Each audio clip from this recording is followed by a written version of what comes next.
तो देवता ब्रह्मा जी से बोले आप कहो, आप। ब्रह्मा जी बोले हम क्यों कहे, तुम क्यों नहीं कहते, सामने आए हो तो सामना करो। महाराज हम ही लोगों में से एक ने सामना किया था, वो भी देव ही था, कामदेव, पता ही नहीं वो कहां गया। महाराज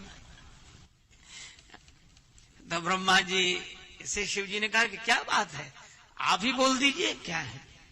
ब्रह्मा जी ने कहा कि इन देवताओं के मन में ऐसी इच्छा है कि अपने नेत्र सफल कर लें।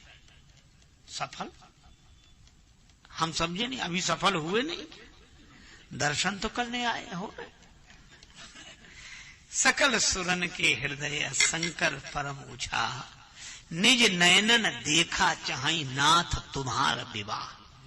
ये आपका विवाह देखकर नेत्र सफल करना चाहते हैं। आपका विवाह एक क्षण नहीं लगा, किसी को कल्पना नहीं थी कैसा होगा। लोग सोच रहे थे कि मामला विचाराधीन रहेगा, हो सकता नाराज हो जाए, मना। जैसे कहा निज नैन देखा चाहे नाथ तुम्हार विवाह, शंकर जी बोले एवं मस्त होगा, तथास्तु होगा। देवता बड़े खुश हुए, पर आश्चर्य से भर गए कि काम को जला दिया, विवाह के लिए तैयार। तो आपस में बोले कि समझ में नहीं आ रही बात।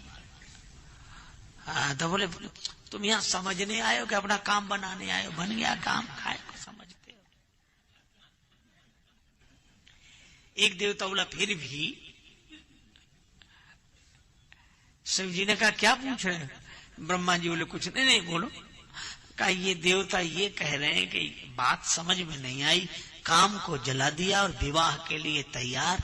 ये शंकर जी हंसने लगे, रहे इसमें तो थोड़ी छोटी सी बात है। कहा क्या? कहा यह ताकि दुनिया वाले देख लें कि हम काम की प्रेरणा से नहीं, हम तो राम की प्रेरणा से विवाह के लिए जा रहे हैं। यह तो शंकर जी का भाव है। वैष्णवा नाम यथा शंभु, श्रीमद् भागवत में उनको परम वैष्णव कहा गया। लेकिन दूसरी बात भी है, शिवजी पार्वती जी का विवाह तो हो ही तब सकता है जब काम जल जाए। सामान्य लौकिक विवाह बिना काम के नहीं हो सकते, पर शिवजी पार्वती जी का विवाह तो होगा ही तब जब काम जल जाए। का क्यों? इसलिए कि दो को मिलना हो तो काम की जरूरत है, और जब दो हो ही नहीं, उनके मिलने के लिए काम की जरूरत क्या है? वहां दो हैं ही नहीं, भगवान शंकर और पार्वती जी दो थोड़े ही हैं, एक ही है। वाणी और वाणी के अर्थ की तरह हैं, वे अभिन्न हैं, वे दो दिखते हैं सिंधु और लहर की तरह। बस जो भगवान शंकर के विवाह की लीला, वही भगवान श्री कृष्ण की रास लीला का रहस्य। यही तो, यहां काम जल गया और वहां काम मूर्छित हो गया। भगवान कृष्ण की लीला में कामदेव आया था रास लीला देखने, मूर्छित हो गया। क्यों हो गया? माला विभूषण वस्त्र आदि के गिर गए कब अंग से, भूली सभी सुध गोपियां प्रिय अंग के शुभ संग से। श्री कृष्ण के चिंतन में रत श्री कृष्ण में ही खो गई, श्री कृष्ण की वे बल्लभा श्री कृष्णमय ही हो गई। वहां दूसरा है ही नहीं। और सही बात तो यह है, भागवत में ही एक श्लोक है जिसका अर्थ है कि भगवान श्री कृष्ण गोपियों से ऐसे लीला कर रहे हैं। कैसे? बोले जैसे कोई बालक दर्पण में अपना प्रतिबिंब देख रहा। देखो, महापुरुषों से ही सदग्रंथ समझ में आते हैं, नहीं तो इन ग्रंथों से ग्रंथि खुलती नहीं, ग्रंथि लग और जाती। इसलिए महापुरुषों की महिमा है, वचनों की नहीं, वचन की महिमा। सदगुरु वैद्य वचन। आप ऐसे सोचो कि जैसे एक आदमी जा रहा था, कमरा बंद था, किवाड़ लगे हुए थे, खिड़कियां भी बंद थी, पर भीतर से आवाज आ रही थी। तो कोई निकला उसी का मकान, कमरा उसी का। वो सुनने लगा कि आवाज किसकी है, तो पता लगा कि कोई एक तरुण और तरुणी मिलकर वार्तालाप कर रहे हैं और बहुत धीमी धीमी आवाज में कर रहे हैं। तो वो बाहर जाने से निकलने वाला आदमी ध्यान से सुनने लगा कौन है। अब उसने जो बातें सुनी तो बातें भी ऐसी हो रही थी जो बड़ी आपत्तिजनक थी, ऐसी वासना मूलक बातें थी और ऐसी बातें हो रही थी। तब दो ही स्थिति होगी, या तो सुनने वाला उसमें रस लेने लगेगा, या तो काम से भर जाएगा उसका मन, या क्रोध से भर जाएगा। कौन है ये जो ऐसा गलत काम करने, और ये तो नैतिकता की विरुद्ध है। और मान लो वो कमरे की कुंडी खटखटाए, खोलो खोलो, कौन है यहाँ, कौन है, कौन। और भीतर वाला कहे खोले ही है, आ जाओ। और वो किवाड़ खोल के देखे तो न तरुणी न तरुण, एक आदमी खड़ा था। बोले कहाँ है वो जिनकी आवाज आ रही थी? बोले कहाँ, देख लो। कोई था ही नहीं, न तरुणी थी न कोई युवक था न युवती थी। तो कहा कि अरे यार हम कैसे माने कि नहीं था, हमने तो खुद सुना है, आवाजें तो आ रही थी अभी और बहुत आपत्तिजनक आवाज है, इसीलिए तो मुझे आवेश आया और मुझको वैसा लगा, खराब भी लगा। वो हंसने लगा। हंसते क्यों, बताओ वो लोग कहाँ हैं? अरे होते तो मिलते नहीं। बोले मिले तो नहीं है, खोज कर देख लिया, नहीं मिले। बाद में पता लगा कि वो आदमी कलाकार था, वो अकेले ही था, कोई था ही नहीं, पर वही युवक बनकर बोल लेता और वही युवती बनकर बोल लेता। और दूसरों को इतना भ्रम हो गया, अरे वो ठहाका लगा के हंसने लगा, कह रहे यार तुम भी अद्भुत कलाकार हो, परेशान कर दिया हमें। हम समझ रहे थे कि ये तरुण है और तरुणी है और ये बातें हो रही हैं, वैसी बातें हो रही हैं, तुम ऐसे कलाकार हो, तुम्हें प्रणाम है। बस यही भगवान की लीला है न।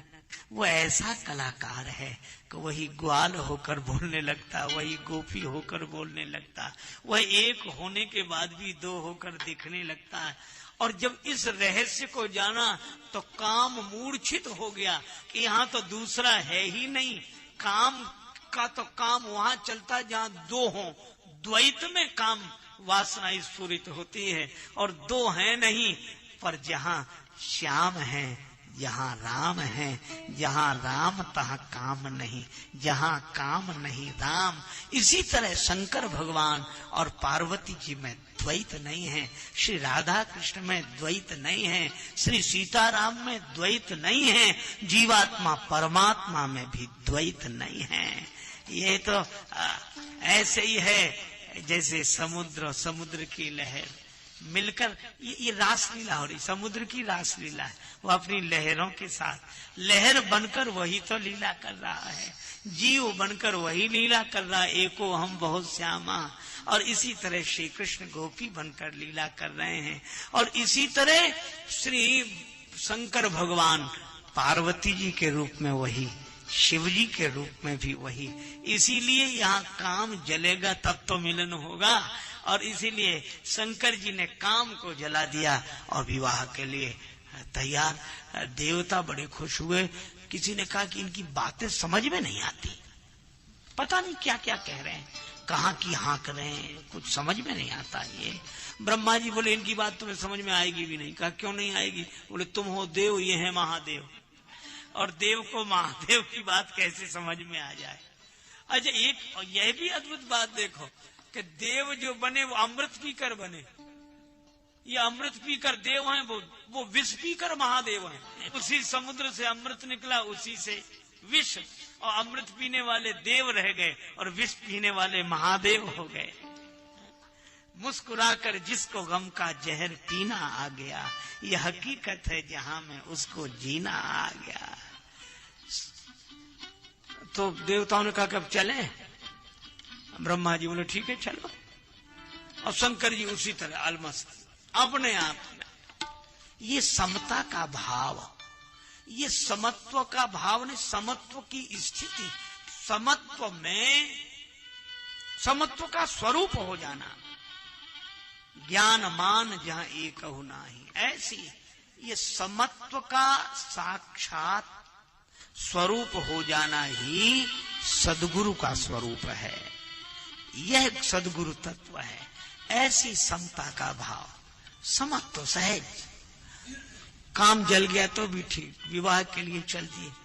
द्वैत में व्यवहार दिखते हुए भी जो सदा अद्वैत के ही भाव में रहे, अनुभूति में रहे।